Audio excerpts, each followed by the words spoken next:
Hello, Lafayette. Thank you for agreeing with me, agreeing to talk to me today about your childhood in Hannah, Louisiana. Can you tell us what kind of place Hannah, Louisiana is, please?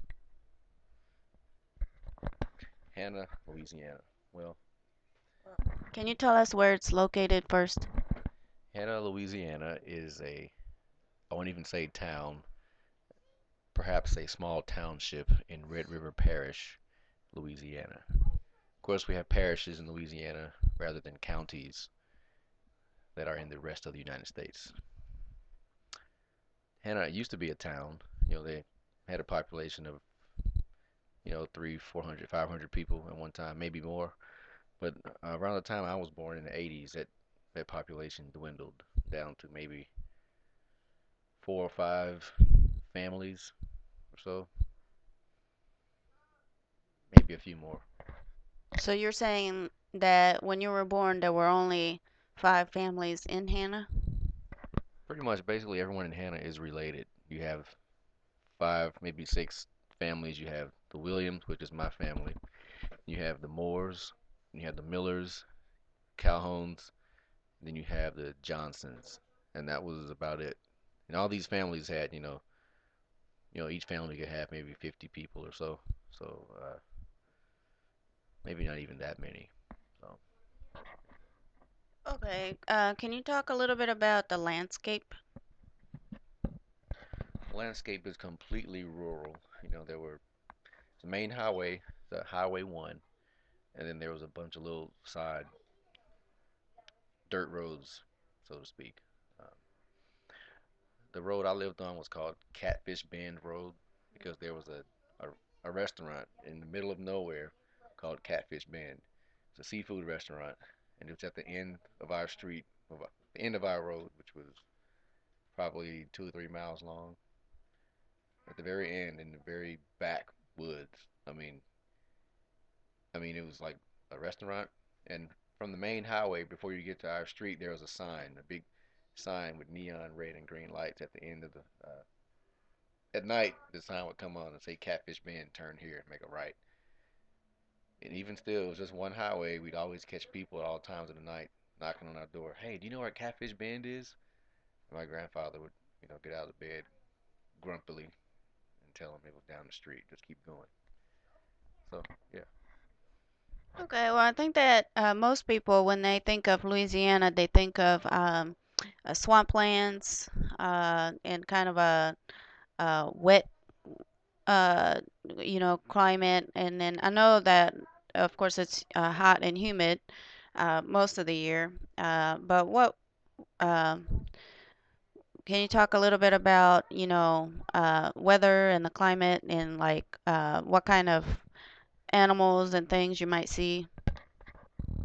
Well, as you said, yeah, it is pretty flat land where I'm from.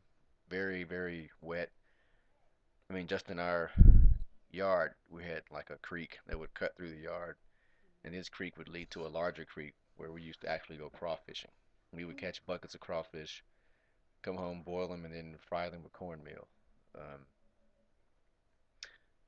yeah, there was, and in this creek, they didn't call them creeks in Louisiana. They called creeks here in Kentucky, but in Louisiana, they were called bayous. And in these bayous, of course, it was just, swamp, lots of moss everywhere. I would go walking with my grandfather, and he would tell me, "Watch out, there's a gator hole." Gators would be in there. Of course, there are water moccasins, snakes everywhere. We even had these things called nutria. They're called nutria. My grandfather would call them nutria rats. They're really not rats, but they're just a large form of rodent. Nutria, which they were brought from South America by the fur trappers and traders in the 1700s or so. They were brought to the United States, primarily in Louisiana and the southern half of the United States. And they spread and started demolishing the wild. They started demolishing the environment.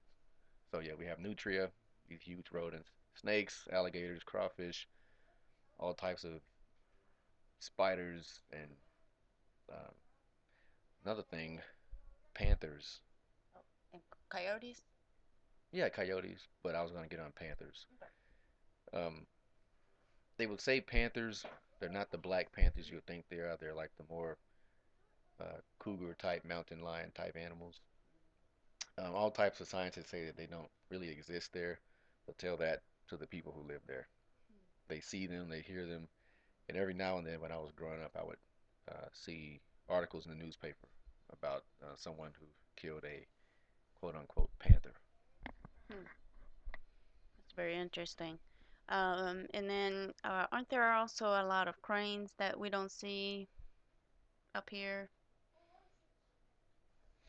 I think they're cranes, but also there are lots of pelicans. Oh Because yeah. pelican is the state bird in Louisiana, Hannah, Louisiana, Red River Parish. That's northwest Louisiana. Mostly, you don't see many pelicans there. Pelicans are further south, but every still we would see pelicans every now and then. And there were some form of cranes. I don't know what type of crane, but it is a crane. And then, can you tell us how hot it gets during the summer?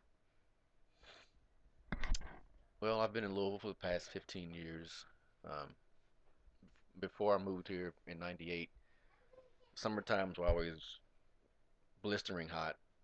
No one would come outside. Well, my friends, my family, we wouldn't come outside until 7 o'clock in the summertime because the temperature would be in between 98 and 103 degrees, and this is every day, starting at 7 in the morning till 7 in the evening when the sun was going down. Now, I believe the temperature is it's it's gone up incredibly high now. The last time we were there was in 2011. Every day the temperature was about 107 degrees, and that's unbelievably hot.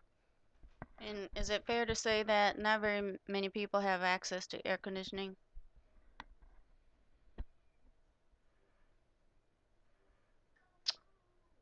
Well, growing up, when I was growing up in Hannah, um, there's lots of substandard housing, and I think my family was one of the few families that had central air. Um, Others in my family, unless they had a trailer home, they had very old substandard housing, and there were fans, just manual, not manual fans, but just electric fans you can buy at Walmart or Kroger. You plug in and it circulates air throughout the home. They had fans, and you may have an air unit in one room in the house, but that was typically one room in the house. The rest of the house, you had to use a fan or your door stayed open all day, which was kind of uh, not necessarily a good thing because you wake up in the morning, there may be a snake in your front room or a snake in the kitchen or on your bed. I've uh, woke up many times to see a snake in my window or on the porch. So Okay, and then so I know you mentioned substandard housing.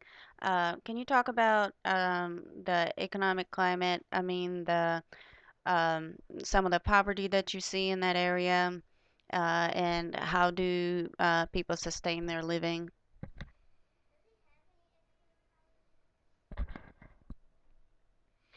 that's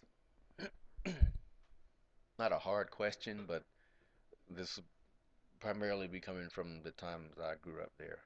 Um, a lot of the men who grew up there, a lot of some did some maybe I wouldn't say odd jobs, but more uh, agricultural type jobs or farming jobs where they would go and plow land for people, um, clear land for people with huge tractors. Um, yeah, this is kind of hard.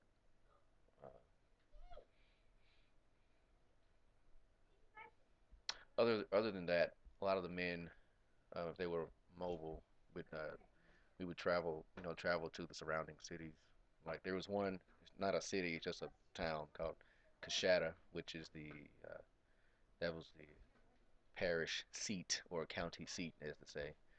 Um, in Coshada, you may have, bus driving jobs.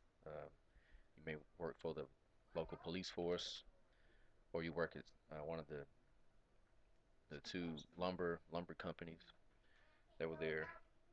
Um,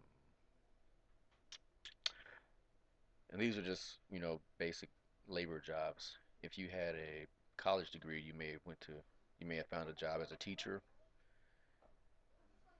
or you may have went to the other city, which was Shreveport, Louisiana, which is 50 miles to the north. Where if you move to Shreveport, you probably get any type of professional job, lawyer, like I said, teacher, um, something to do with agricultural farming, biology, something along those lines. Um, or you can move to Natchitoches, Louisiana, which was about 25 miles to the south. Same thing, you know. So I'm just curious. I wonder why people chose to stay in Hannah, for example, and then drive out for jobs instead of moving. Would you say that tradition is strong? I know that a lot of people who grow up in a country, they like to stay in the country. Um, is there like a cultural reason that you can think of, or Like I said before, years before I was born, Hannah was a pretty bustling town. But as time moved on, all the, let's say, the educated families, or um, those families primarily left. They left the area. They went to Shreveport. They may have moved to Natchitoches, or they may have even went to Texas. Dallas and Houston, where there's some really popular spots for people of the entire region to move if they wanted to branch out and pursue other career paths. Um, the people who were left were, like I said, the ones who, maybe didn't get that college degree, or who didn't develop professionally, so they stayed around. I mean, which is basic. What more could they do? You know, they stayed around and did, some of the farming jobs, or they just moved to the surrounding uh, county seat, which was Coshada. They may have done, like I said, bus driving jobs, or working for the police force, or just any other manual labor job that may have been around. Driving tractors, plowing land, um, working in gas stations. Um, so yeah, I don't think it was a choice to stay. I think, where else would they go? what are some of the advantages that you think you have over, say, a friend of yours that grew up in an urban area, such as here in Louisville, in terms of just the things that you're exposed to? Um, like, I just mean, like, did you become more imaginative or, There are lots of things I could say about that, but I don't know if I want okay. Well, well, it's been a fascinating interview. Thank you for to. spending time with me. I can say something.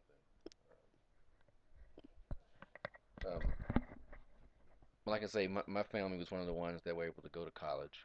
You know, both my parents went to college. My mother went to Southern University, where she had an